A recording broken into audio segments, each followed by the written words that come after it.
Well. What do we have here?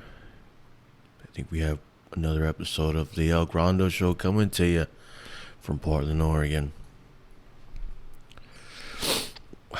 Well, very excited and pleased to bring you another show.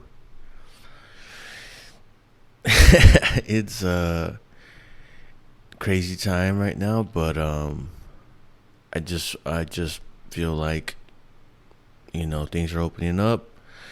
So without further ado, I just like to start the show like I always start the show. I hope everybody's well. Hope everybody's safe.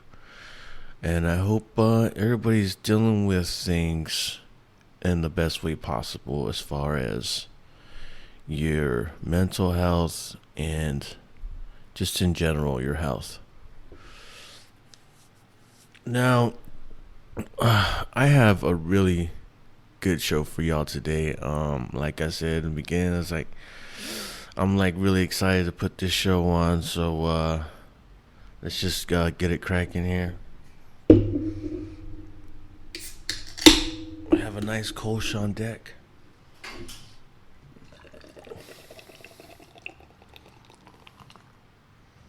Beautiful. Cheers. Salud, everybody.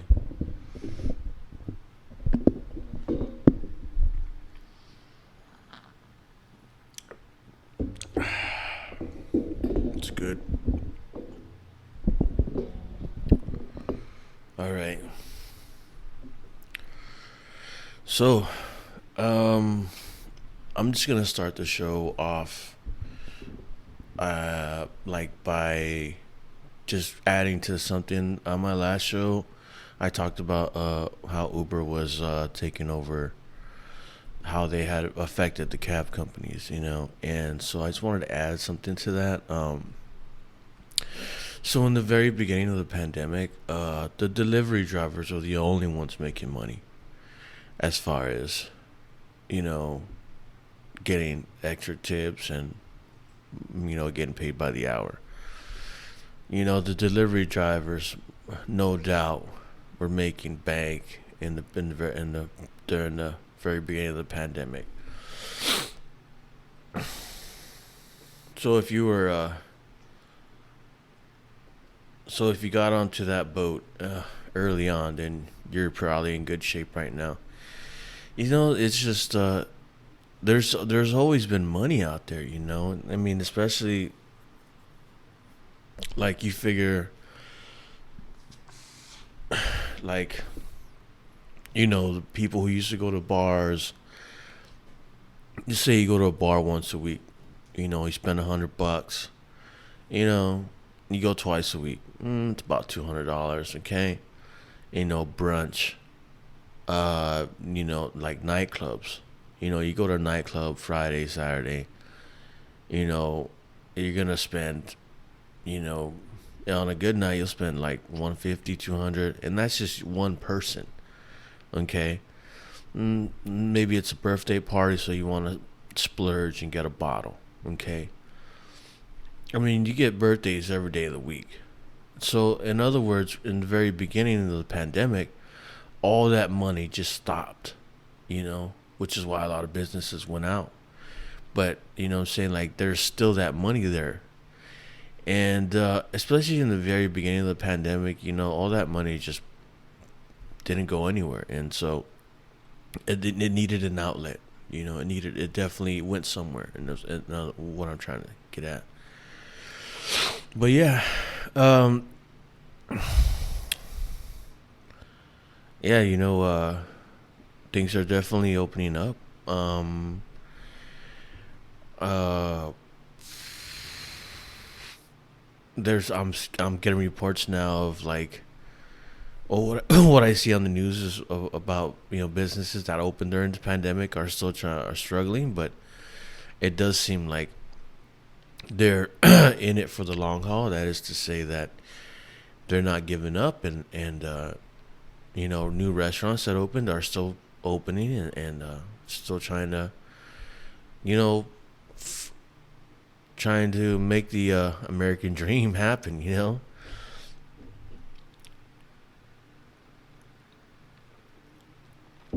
So that's pretty cool to see and hear. And so this is a great segue to a question that somebody asked me while I was out drinking. I was getting drunk with a couple of friends from the bar, and the guy goes, well, I mean, what would you rather be doing? Like, ask me, like, in general, like, how would you rather make money? And I'm like, of course I have ideas. I've always had ideas. I know family members who've had ideas. Like $1 million ideas, and so uh, I think the biggest part of that is um, like being around a network of people who believe in you and believe what you have and or what you're offering, and want to invest in you. Sorry. It's really hard to get a group of people all facing the same direction. You know what I'm saying? Like, because you can have, I mean, you have to, you have to like take in consideration how many people we have on this planet, and then you think that, you know, how many ideas just get brushed aside because they don't have the right network of people around them, or whatever, they just the timing was wrong, and the whatever they're marketing became obsolete because of technology or some bullshit, you know, and it's almost like the stars have to align, especially if you come from nowhere and you have no real connections, because it's all about connections, right? It's all about who you know, who you bring your ideas to, who can point you in the right direction to say, okay, well, this is what needs to happen, you know. And so there's just, I mean, it's cool to speculate and be like, well, yeah, I'd rather be a fucking, property management or own a bunch of properties and just rent them out and lease them out and, whatever. You know, it's easy to say that.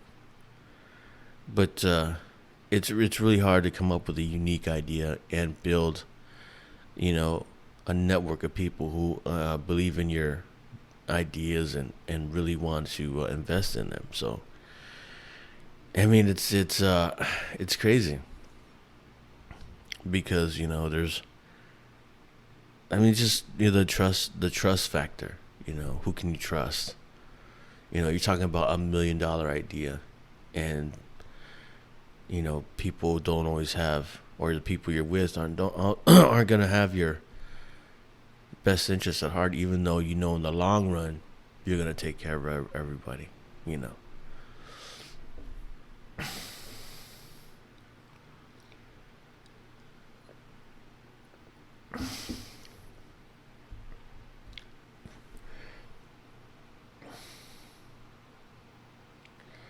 So yeah, yeah. Um, I don't know. This is like a bad segue or whatever, but a big topic that's been coming up in the news is the division, between the parties, and honestly, I think with the Trump administration just added so much fuel to that fire. And I don't think I've ever heard this much discussion about the division in the United States, before he got into office.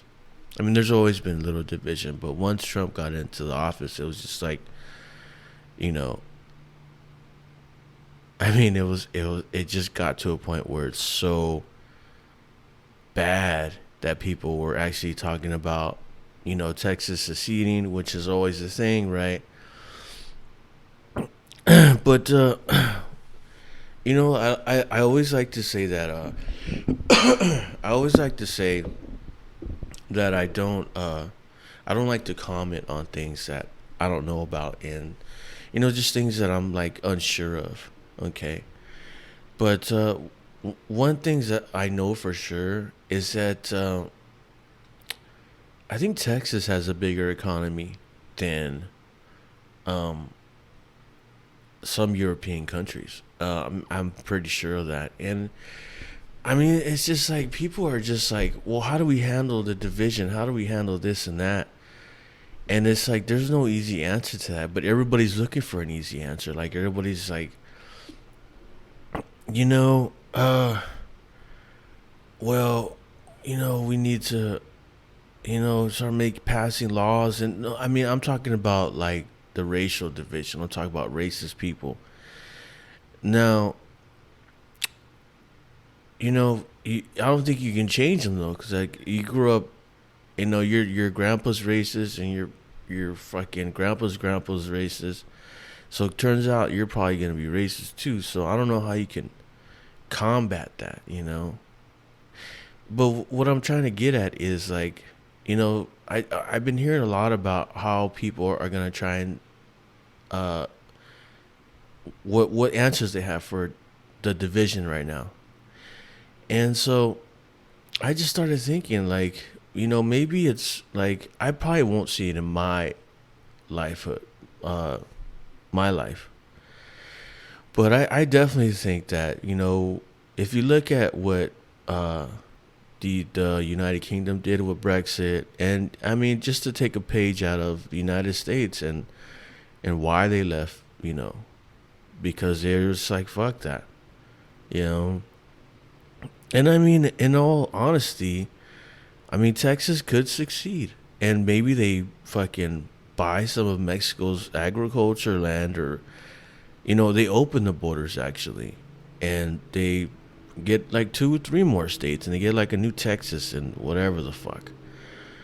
Or um, and I think that there's something to that. There's something to that, and I think that because I mean there's a lot of you know countries in Europe that seceded just because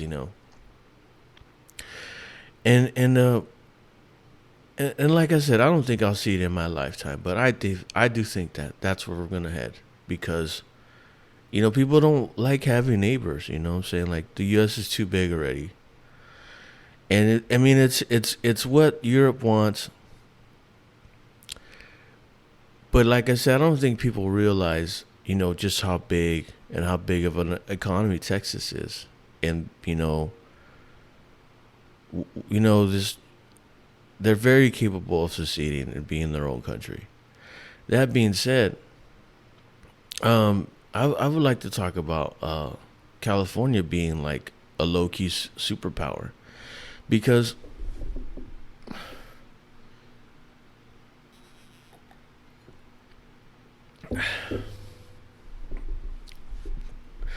I don't think people in the South like I born in Southern California, and I just don't think people from Southern California understand how much money there is up north. Like, cause I didn't know until I moved here, but it's the amount of money and fucking unbelievable, just new jobs. Um, with the market that Northern California is making is fucking unbelievable. And I didn't get a grasp on it until I kind of moved around here, but I just didn't know how much money there was there. But there's a shit ton, and they're all fucking like, you know, uh, they're all online stuff. It's all fucking, you know, web pages and apps and this and new tech and blah blah blah. And yeah, and so I didn't realize how much how big it was, but just with the agriculture in the South, I mean, it doesn't seem like the agriculture is a huge deal, but Everybody needs to eat. Everybody needs to eat. And I think Southern California produces. I mean, California in general produces. I mean, some of the best produce in the world. You know, I I think in Japan, when strawberries first harvest, you pay $20 for 6 strawberries in Japan. I mean, in the winter, forget about it. So in that respect, California doesn't just have a fucking better economy than some European countries. They have their agriculture gives them more pull that they don't use. You know, because ultimately, I think the agriculture and it is just like gold. It's more than gold. It's priceless, you know. And I think that they need to flex that a little bit more because it doesn't seem like, you know, that you know they get taken for granted, you know. It's just, it almost seems like it's like, oh, okay, well, we have a bunch of farmland that produces the best produce, and but so what, like, who cares, you know. And I don't know, I mean, as far as the rest of the West Coast, I don't know about Cascadia, you know. They call this part Cascadia, you know. It's Washington and Oregon. And I don't know what happens to us. I mean, if, you know, God forbid we secede, but I mean, maybe Canada, maybe we become part of Canada. Maybe Canada buys us out and we end up getting free healthcare at last. Oh, who knows? Who knows? I know I won't see it. I know I won't see it in my lifetime, but it just seems like people are just so invested in being divided, and so what's the answer to that? Well, the answer is you're gonna break everybody up, and that's the answer. You know, we will cease to exist, and new countries will be made because of actions that are made by people who only want to see division, only want to see people not prospering.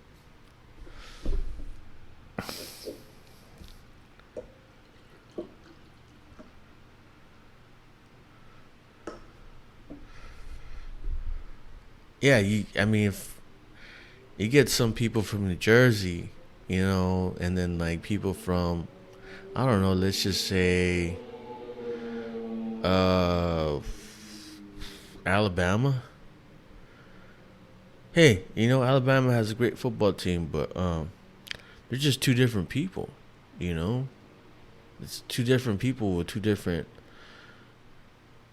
ways of living, you know.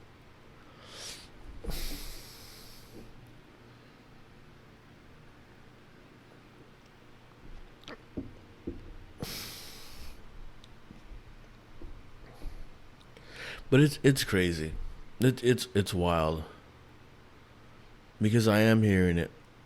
And to be honest with you, I never heard of division this much before Trump got into office. And it bothers me. It does. Because like and people are like asking people, like, are asking the question, how did we get here? Wow, fuck. I don't know, you know. Some people put a racist piece of shit in the White House, you know, and it's like, and some people are like, yeah, you know, they're good, and they were cool with it. They were just like, yeah, fuck yeah, and it was just like, and it was like, fuck your neighbor in the ass and have a sandwich, and that was the mentality. Fuck everybody, get yourself rich, don't fucking look out for anybody but number one. You know? Oh my God. Well, yeah. But we have time, y'all. I mean, they say time heals all.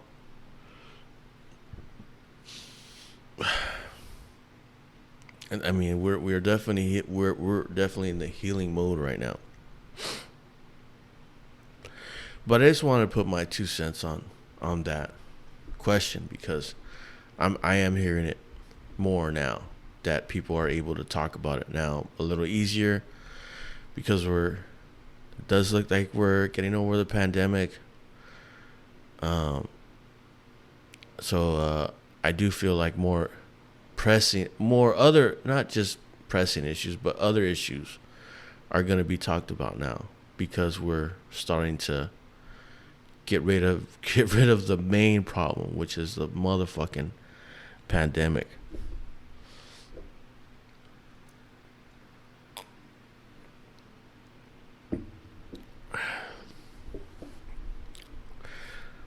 So yeah, that's all I wanted to say about that. Um, elephant in the room. My camera is at a different angle today because um, my battery was dead in the camera, and it's hard to find a outlet high up. So that was the one that's capable of charging my camera because it charges so slow. I would have had to wait another hour to fucking record anything. So, but I don't know. It seems like it's working out. Seems like it's okay. Yeah, but that's where we're at.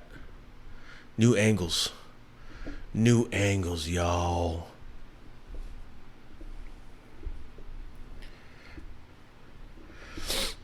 Yeah, so speaking of agriculture, so I did have a segment on my one of my shows where I had my top five list was top five last meals if in my if you were gonna die or what would I eat for my last meal if I knew I was gonna die. If you're gonna get put down, in other words, if you had the option and you knew you were gonna get electrocuted or fucking something by the state the next day, one of those kind of deals. And I found an article, and this is an article I found. Sorry, kind of, but it's serial killers that what they had ordered for their last meal. So here's this guy from Texas. His name is O'Brien. Matt is most often referred to as the man who killed Halloween. On October 31st, 1974, O'Brien poisoned several treats, one of which ended up killing his own 8-year-old son. O'Brien committed the crime in hopes of cashing in on an insurance policy due to the death of his child. He was executed via lethal injection March 1984. And for his last meal, he asked for a T-bone steak, French fries, corn, sweet peas, salad, iced tea, saltines, rolls, and a Boston cream pie.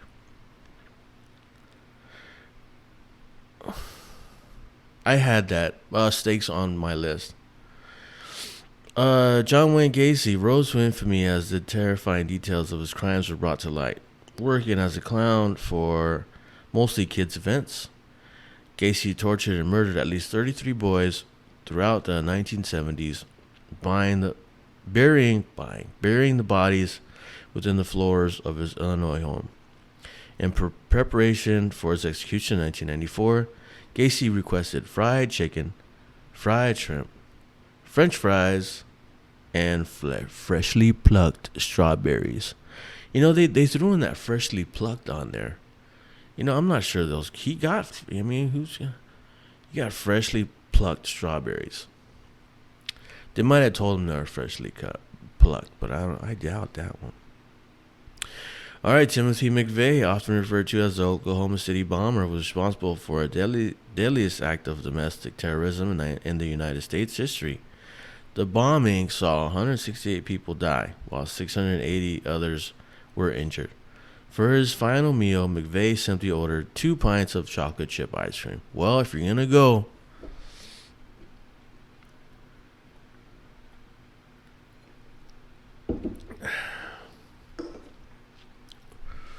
that's a lot of ice cream, to be honest with you. That's a lot of ice cream.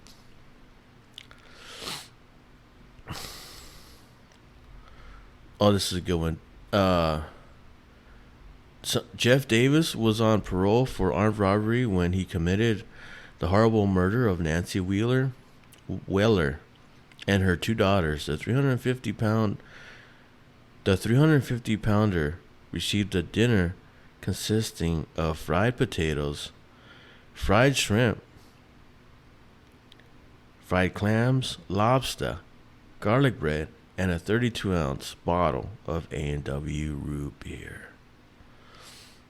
Fried potatoes. I guess that's like the home fries. That's what I'm guessing.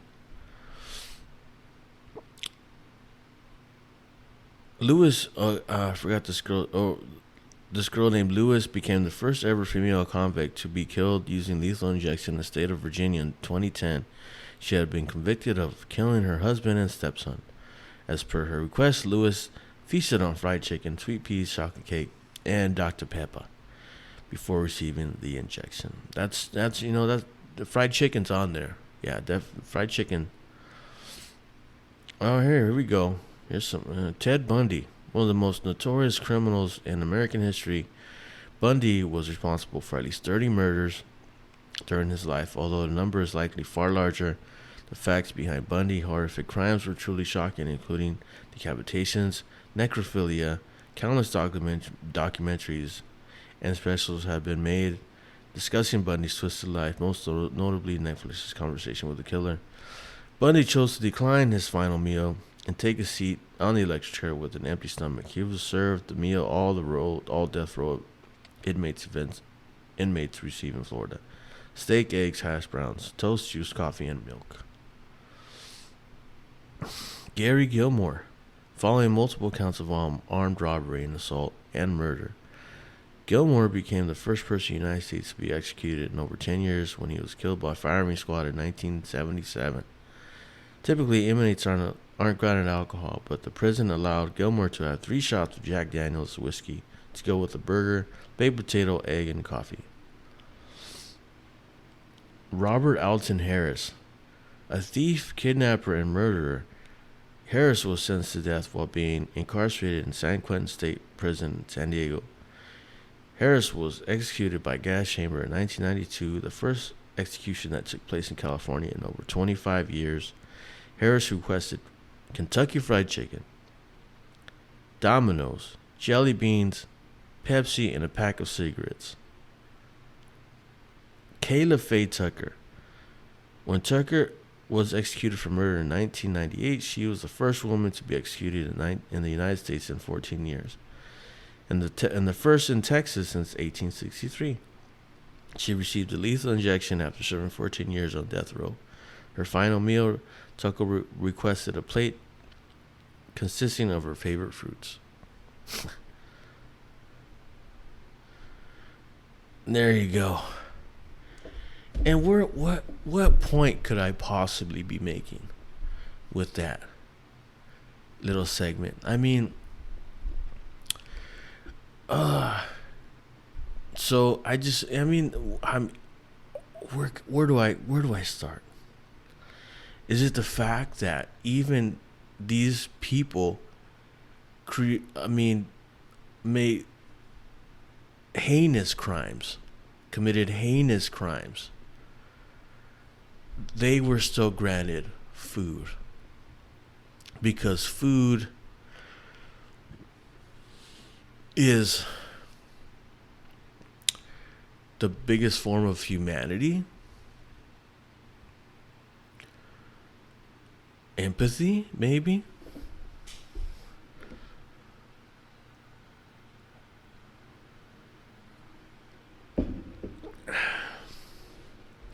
Right, if you go to jail, you might be in there for the most horrific, crime, but you will still receive three hot meals a day, and um, 3 hot meals and a place to sleep. Not only that, but you also will receive health care. And but that's all. I'm not going to get into that, but people in jail receive free health care. And guess who pays for it? That's right. Me and you pay for it. So,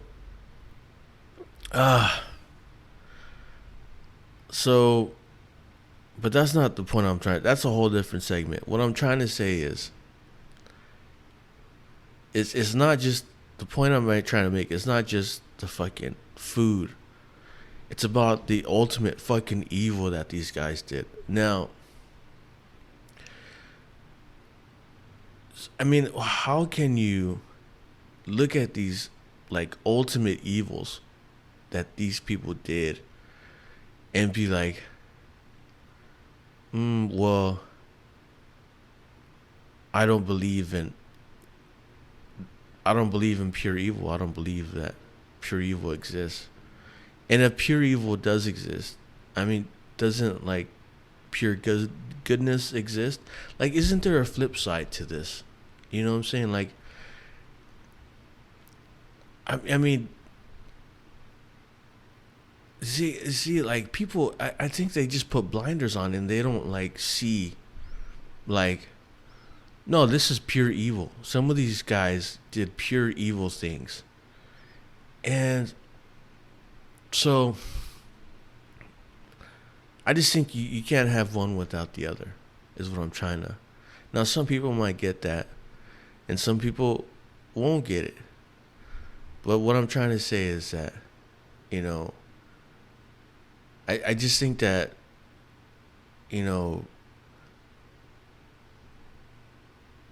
people just need to realize that you can't have one without the other.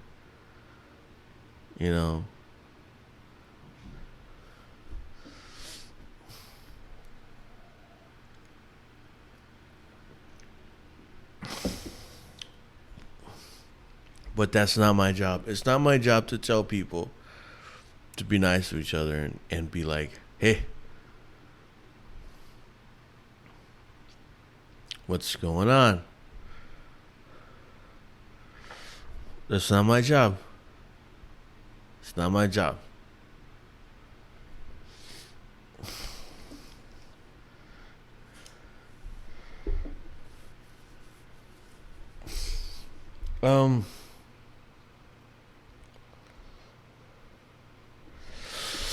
So yeah, it's crazy though. It's crazy. It's a crazy world.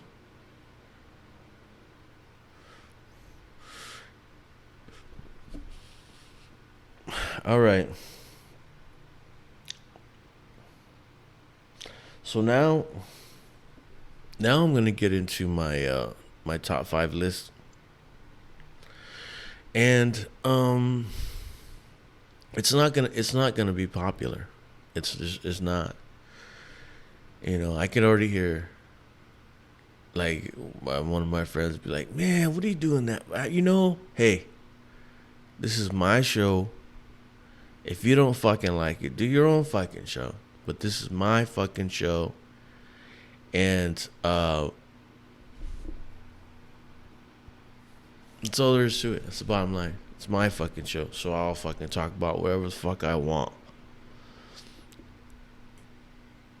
That being said, ladies and gentlemen, my top five list. This top five list. Okay, let me just set something straight. Okay, I don't have a PhD. I have no formal training.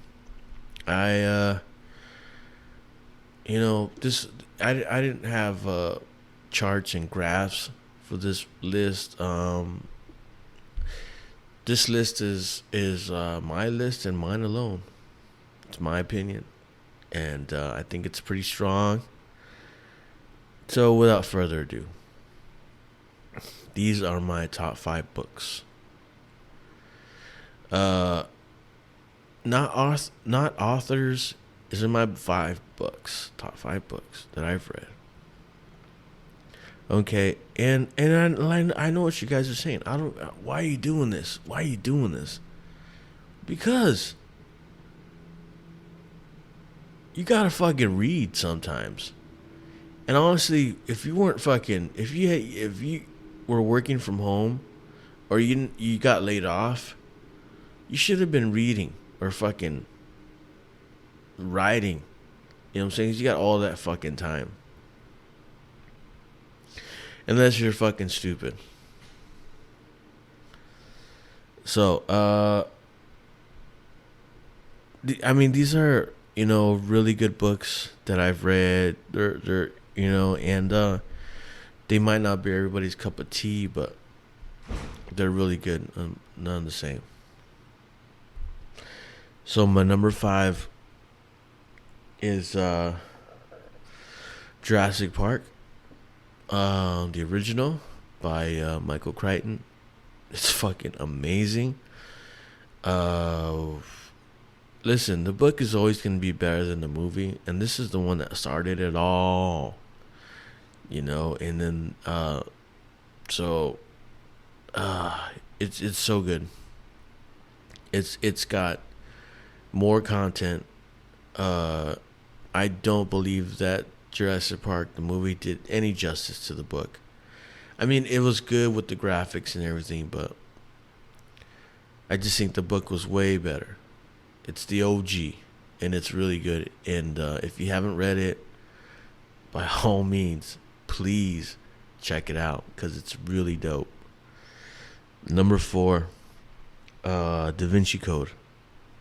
Dan Brown. What can I say? I thought it was gonna be a lot harder to read, but it just flows, And then, and when Tom Hanks, got involved with it, and it was all good, and it was good. I thought the movies were good. I did think the book was better, you know. Number three, The Outsiders. I had to look this one up because I read it a long time ago, but I remember how it was old when I read it. So it was The Outsiders is 1967, written by S.C. Hinton. So the movie, the movie made stars out of a lot of people. I mean, Patrick Swayze, fucking Ralph Macchio, Stay Gold Pony Boy, fucking Dal. The cast from the movie is just crazy, and they're all like 15 years old when they do it. But fucking the book is where it's at, because I read the book before I watched the movie, and the movie's pretty old too, right? But I read that book, and it was just the style is just it's crazy, and I never read Rumblefish, but this The Outsiders was enough for me. It's a cult classic in book form. It's something that sticks with you, and if you're from like a if you're from like a poor neighborhood, then you will relate to this book 100%. Number two. Number two. The Catcher in the Rye. I don't know why I have to mention this book because it should be like a standard reading thing standard reading for any person. Just because of how good it is, and not only that, uh, I had to look it up because I know it was an old book. So it was written 1951. J.D. Salinger. I think the biggest thing that made this notorious was the guy who shot John Lennon was had a copy of this book and would buy copies of this book, all the time, and that was the story. That's what made this book infamous in my head. I mean, you'll never forget that. Just because you'll never forget John Lennon, and just I always thought that the bigger story was where he got shot, because John Lennon got shot in New York City, but the building he got shot in front of was supposed to be haunted.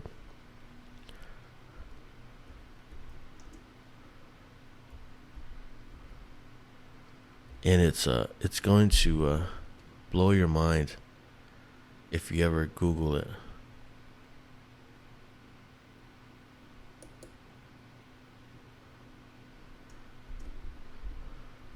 Because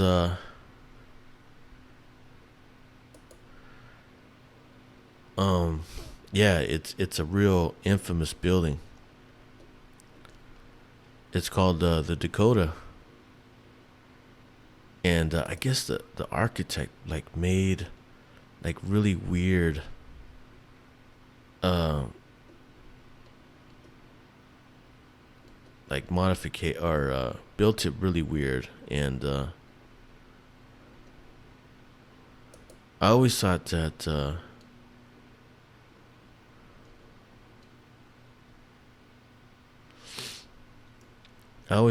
it was crazy because I think he was living at there, right, at that time, and he was coming out of his apartment when he got shot.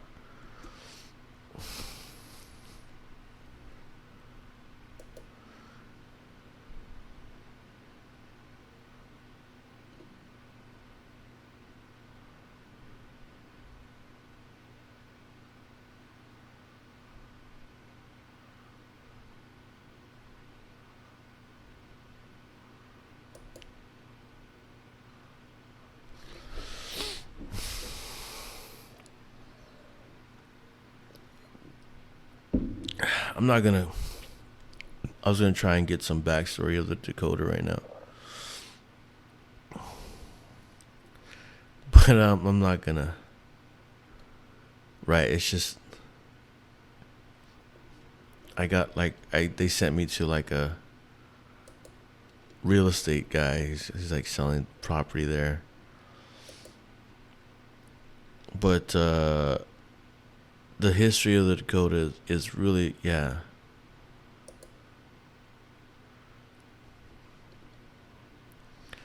Right, they don't want real estate people don't want you to.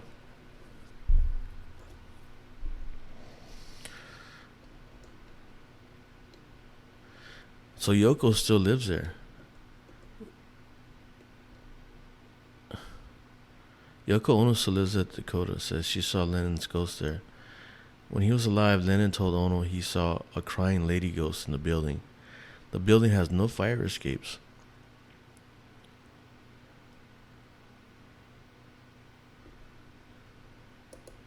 Tenants are forbidden to throw away original doors and fireplace mantles.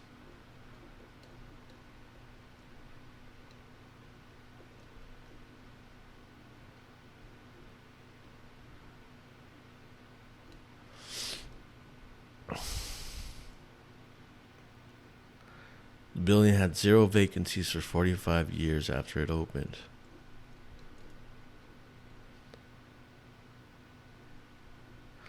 Right, they don't let anybody in.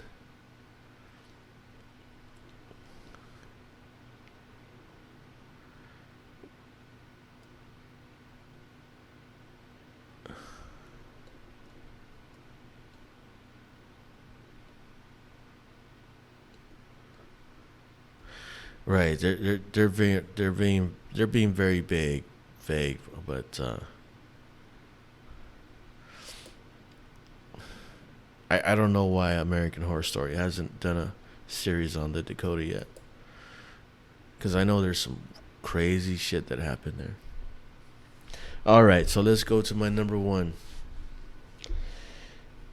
My number one,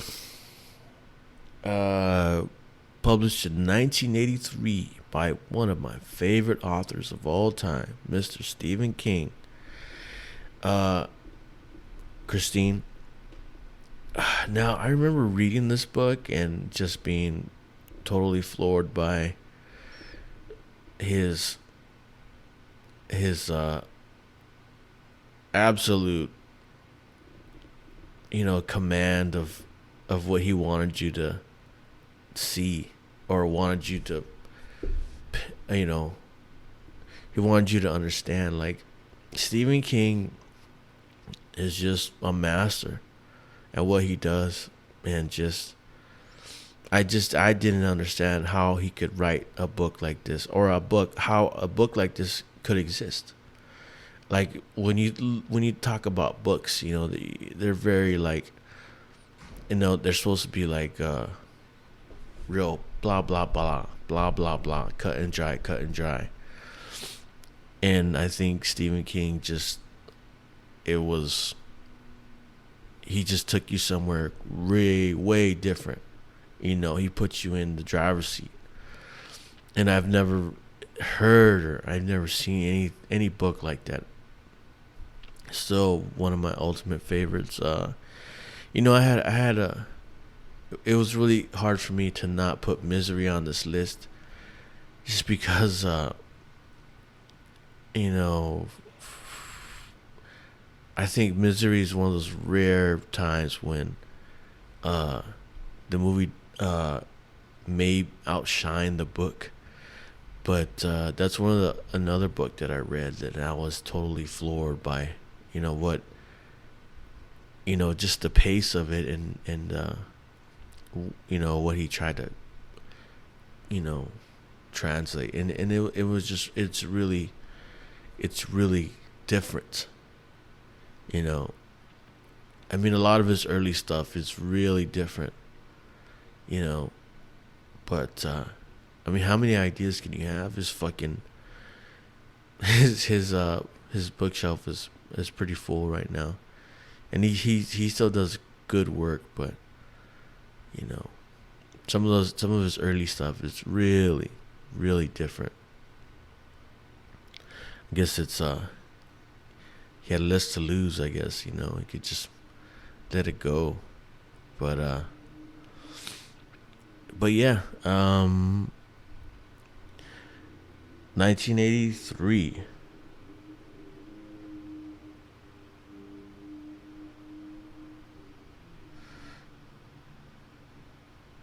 Yeah.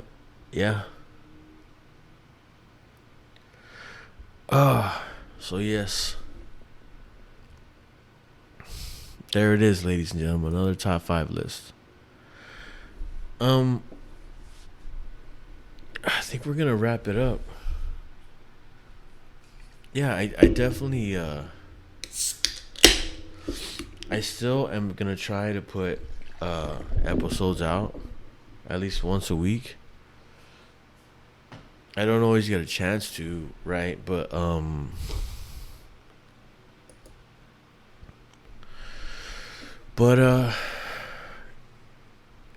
just things happen. Things are happening, things are changing. It is absolutely a gorgeous day out here in Portland. I mean, everything's in bloom right now. It's fucking amazing. I took my dog to the dog park today. We had a great day. Um, I guess I'll talk about sports for a minute. The Dodgers stink. Holy shit. I don't know what the fuck they're doing. It's almost like they're just like getting fucked up every day and just doing like a victory lap around everywhere. Who the fuck knows? I mean, maybe they're out humping every night. I don't know. It's really hard to tell because I don't remember them being this bad in a long time. And so who knows? I just watched the boxing match with Canelo and Billy Joe. What can I say about Canelo?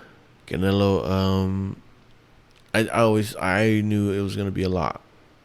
I knew that he's a lot for a lot of people. He's just too much. He's too strong for a lot of people. But I don't know what's up with the UK fighters. It almost seems like they don't expect to get hit or something.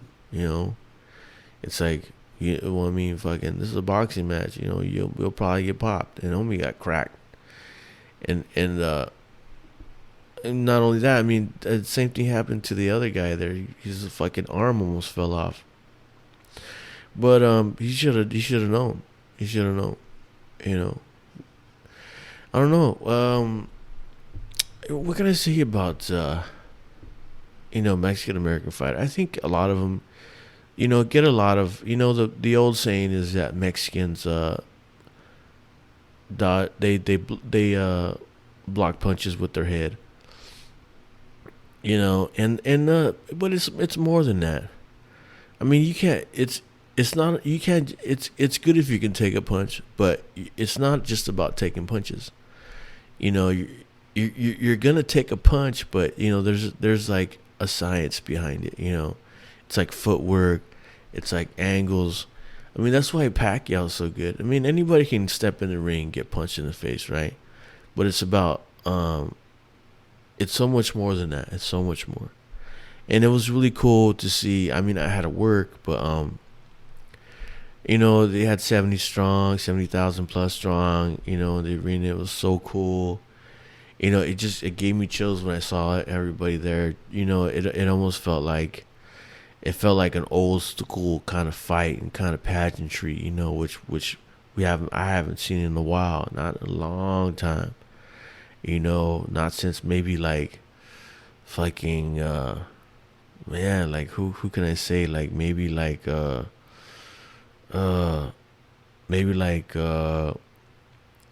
Pacquiao,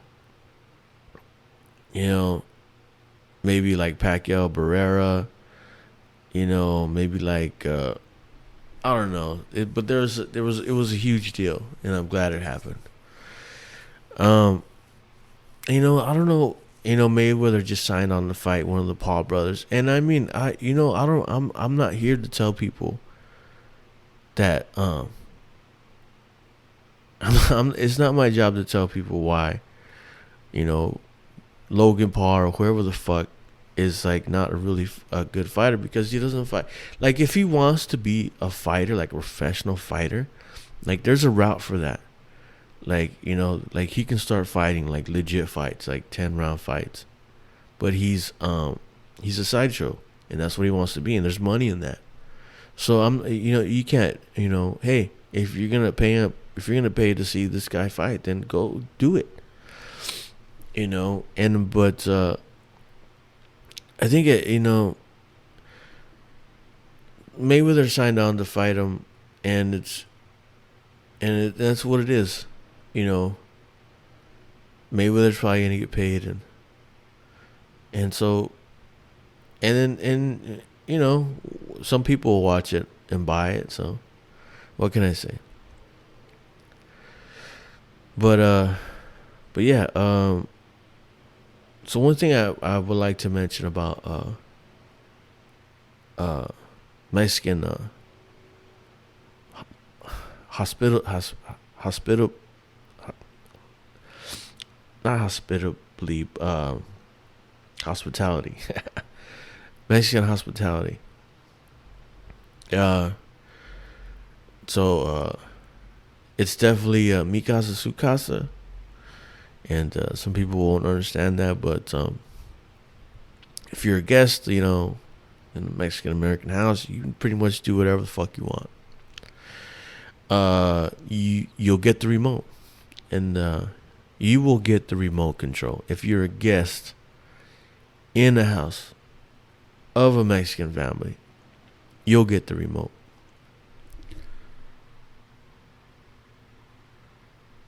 I mean, what else do you want me to say about that? Is there anything better than getting the remote when you have, I don't know. To me, there's nothing better than that. There's no higher form of respect than getting the remote at a place that isn't yours.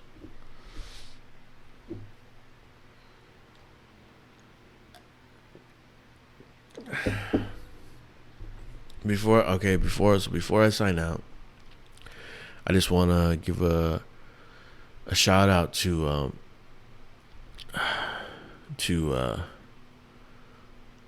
sous chef who passed away. It'll be 3 years now. He was a sous chef here in Portland, and I worked with him side by side for like a year. Yeah, it'll be about almost 4 years now. It'd be about 4 years now, and I keep forgetting we lost like a year in the pandemic, but he overdosed. He overdosed on fentanyl, and I'll never forget it because it was Cinco de Mayo weekend, and it was the day after, so it was like the 5th or 6th, and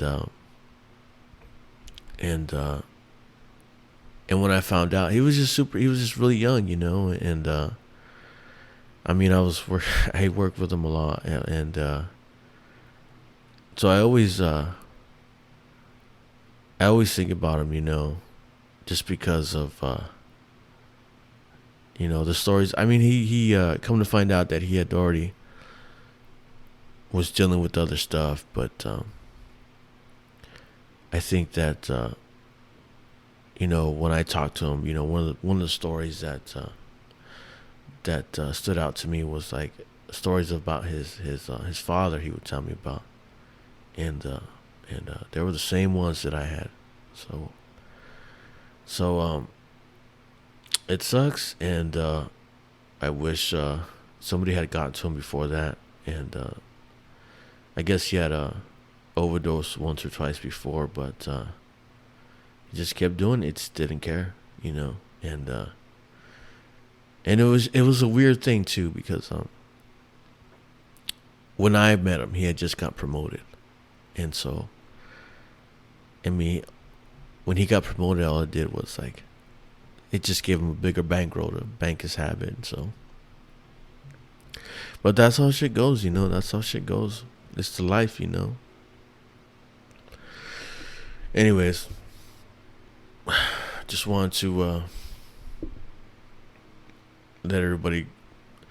I wanted to end with that, just to let everybody know, just to be safe. I'm trying to look out for them, All right, but I'm gonna get out of here. Y'all be safe, and I'll catch y'all. I love y'all. One love.